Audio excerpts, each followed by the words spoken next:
Now then, people, and welcome back to the Just Joe Football Show. And today we say goodbye to a modern day legend.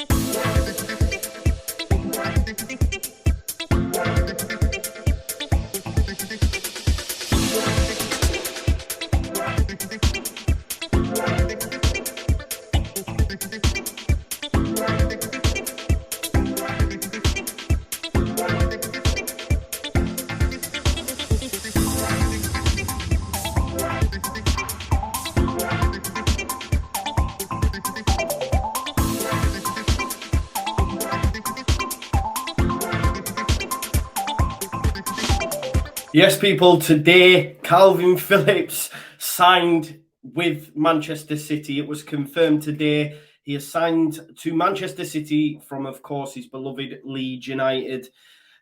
He went for 42 million with the potential bonuses of 3 million. Will wear the number 4 shirt, Vincent Kompany's shirt previously, and he signed on a 6-year deal. It's a hell of a lot of money that he's going to pocket as well during that time. And listen, I'm happy for him. I know there's some fans that aren't, but for me, you know, switch to the champions of England from a team that just, you know, scraped survival in the Premier League last season to go and play in the Champions League. You know, it's conceivable next season he could have a Champions League and a Premier League winners medal. It'll further cement his place in the England setup. And you know, he said himself to play under Pep, learn from him and his coaching staff, as well as being part of such a fantastic squad, is something he's incredibly excited about. And why wouldn't you be? I mean, it's amazing. Leeds United have had their say on it and said no words can thank Kalvin enough for his efforts whilst at the club. We wish him nothing but success in the future. He's inspired so many people in the city, not only for what he did on the pitch, but also for the work he did in the local community. Of course, there is the Rock Nation mural as well, which no doubt will stay in Leeds because he's one of our own, you know. They went on to say he'll always be a champion in Leeds, remembered for playing his part in getting the club back to where it belongs, and will always be welcome at Elland Road. Yeah, and you can't say fairer than that. You know, you can't say fairer than that. He's had some words to say himself too. Tissues at the ready, folks. So he says, "Dear Leeds United, my home and my team, where do I start? First of all, I would like to express how much of a privilege it has been to play for this amazing club. Since making my debut at 17, it has been a journey any Leeds lad could wish for. When I was young, I went to see my first ever Leeds game at Elland Road, and from that moment, I knew that my dream was to put on that white shirt and walk out on that pitch. I'd like to thank everyone involved at the club for making Leeds one of the best clubs on earth. Every manager I have played under for showing trust in me and teaching me all I know. I'd like to thank Andrea, Victor and Angus for helping to bring this club back to where it truly belongs. You guys are a major reason as to why our club is where it is today and where it will go in the future." This is the bit that got me. He said, "I cannot mention Leeds without mentioning one special person, Marcelo. The best manager I have ever come across. He was a man that gave the club life. He gave the players and everyone involved in the club belief that we were good enough to return to the Premier League after 16 years. Not only did you give the club everything, but you also give me everything I needed to become the person I am today, on and off the field." And then goes on to say, "And now to Jesse, what an unbelievable manager you are, but what an even better person.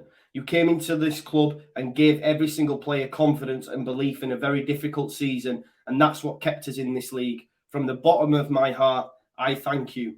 To all my teammates from my debut to my last game, thank you for helping a Leeds lad achieve his dream. I wish everyone all the best in the future and for the next season.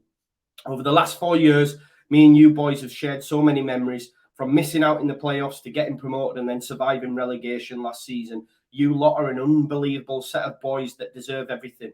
And finally, to my family and the fans, I hope you guys understand my decision and will accept that I only want to chase my dreams and test myself against and with the best teams and best players on the planet.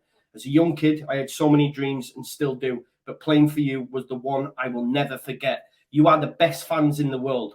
Good luck to everyone involved with Leeds United. I love you all, and I will miss you. Never goodbye. I will see you soon. Marching on together. Signed, Kalvin Phillips. Beautiful, beautiful. And this is the bit I want to focus on, where he says, you know, I hope you guys understand my decision and will accept that I only want to chase my dreams and test myself against and with the best teams and best players on the planet. 100%, Calv. From me personally, and I imagine 95% of the fan base, you go with our blessing. Go win the Champions League. Go win the Premier League. That's what I want for you. That's what Leeds United want for you. Of course, we'd have loved to have been able to keep him at the club, get European football, etc. But he was growing at a rate of knots where we're just not at that level yet. And he goes with my blessing, and I hope, you know, the rest of you feel the same too. Liam Cooper had some bits to say on the matter as well. He said, I feel like a proud father. You have earned this chance, and I have no doubt you will deliver like you always did for us.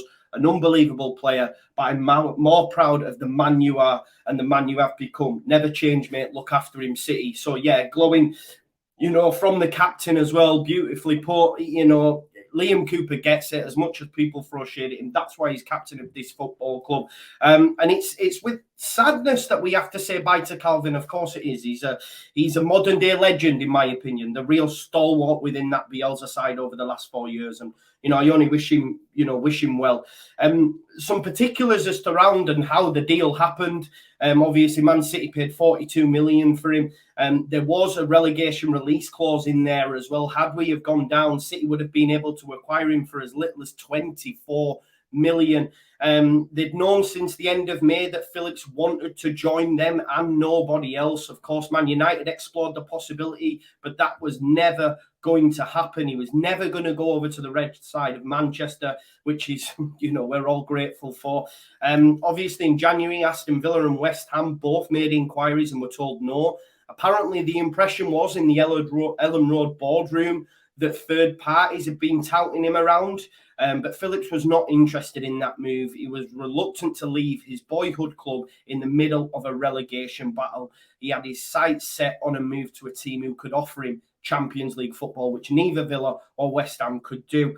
Now, it's believed as well the contract over 6 years will net him around about £60 million, which is amazing for him. I'm absolutely buzzing for him. City did explore other options.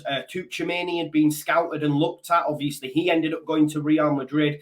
They felt that the funds around bringing in someone like Tchouaméni was just far too much for them. And, of course, for him to come on and be an understudy to Rodri, which is what Kalvin will be. And he's okay with that, I think. You know, City believe they've identified somebody who understands he'll not be their first choice, but can at least have the skill set and ability to push the rest of the team and fight for a spot in the lineup, as well as providing competition for Rodri. He's expected to play alongside him in a deep-lying midfield double pivot at times as well, which maybe they could have done with, you know, when they were knocked out of the Champions League, for example, in them quick few minutes. Just having that defensive solidity, Rodri and Kalvin, gives you, you know, that extra bit of metal. I'm over the moon for Kalvin. Of course, it's disappointing to lose him, but of course, what that now does for Leeds United means that we can now start to get busy. We know that Leeds United are interested in Tyler Adams. We know that we are interested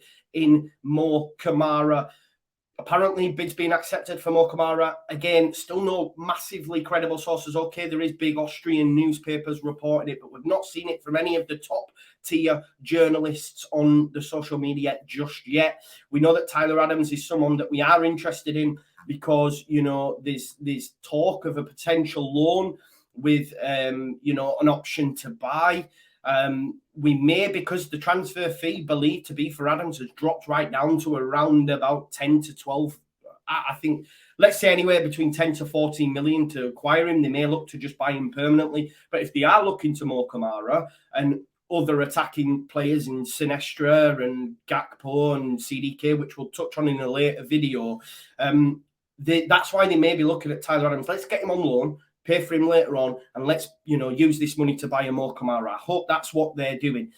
We'll have to watch this space. But one player Leeds United have signed, and of course we're sticking with Manchester City, is of course Darko Gyabi, the second Darko after Darko Milanic, of course. But Darko Gyabi is now a Leeds United player. He completed his move, as Kalvin did, to City, and the 18-year-old has put pen to paper on a 4-year deal running until the summer of 2026. Apparently, Leeds United have actually been tracking this kid for 18 months. He has natural ability and so much enthusiasm for the game. Of course, we looked at Romeo Lavia, who's now at Southampton, and James McAtee. But it was really Gyabi that Leeds United wanted, and he was the player that Leeds said, we want him in the opposite direction. So maybe, the touts of Lavia and McAtee, maybe Gyabi was the one. That's what we're being led to believe. Of course, you can spin that narrative from a Leeds United perspective, but that's what we're reading. We have been analysing for 18 months. Leeds United like the look of his strong physique, his technique with both feet, and his versatility in playing on a lone defensive midfield role, or in a 2, or as a more attacking presence. He's got a lot of facets to his game. I've heard being said, if you were to build a number 8 in a lab, he would be it. And in an article that Graham Smith put together, he spoke with a guy called Harry Brooks, a professional football coach who works with young up-and-coming talent. And he said, as a number 8, he is the most well-rounded midfield player he'd ever worked with, because he's incredibly athletic. He has that long stride to gallop away from people, very strong, and can hold the ball up really well. He's got an engine, he's got quick feet, good foot patterns, but he also has silk to his game. He's got beautiful technique. He can brush his passes. He can ping passes, shift the ball off both feet, and he's got really good creative instincts as well. He can receive the ball and all of a sudden do a turn away from someone that no one saw coming and then reverse a pass somewhere. There's not really a setup or a team and a style that he couldn't play for. The perfect number 8, if you like. JB himself spoke to LUTV and said, look, I'm really excited. Obviously, I've seen that they've given the young players a lot of opportunities in the first team here. We know that Marcelo Bielsa last season gave 9 debuts, a Premier League record. No, that doesn't fit with the narrative that some say, oh, you never give people a chance. Well, clearly he did, because he broke the record. But he said, that's really good to know. And one of the reasons why I wanted to come here. He said, I know a bit about the club. It's a great club. The fans here are what attracted me most. He said, I played here last season and the fans were crazy in an under-23s game. So I can't imagine how loud it will be in a full stadium. Of course, we know about the Etihad, etc. Yeah, Leeds United, different kind of level. He said, I like to get on the ball. I like to drive with the ball, carry the ball. I'm creative and I like to score goals as well. I can keep possession and play forward. Off the ball, I'm very aggressive and I can press. I work hard as well. I want to push and help as much as I can with the team, get into the squad and show what I'm about. And I look at someone like Darko Gyabi. Okay, he's not had any first team minutes yet, but of course, you're at Manchester City, it's hard to break into their side. But they picked him up for like $500,000 back when he was 14. We bought him for $5 million, which is a lot of money. It's someone Victor Orta and the Leeds United scouting network have tracked for a very long time. 18 months is a long time in football. And for me, I'm really excited by the signing of Gyabi, and I don't think it'll be too long before we see him in and around the squad. I genuinely see him getting cut minutes potentially this season as well. So I'm really excited now with the signing of Darko Gyabi. Of course I am. Look, there is loads more to come from this day. It's so busy at the minute at Leeds United. Of course, we knew that would happen once the signing of Kalvin to City was done, or when the Rafinha deal was done.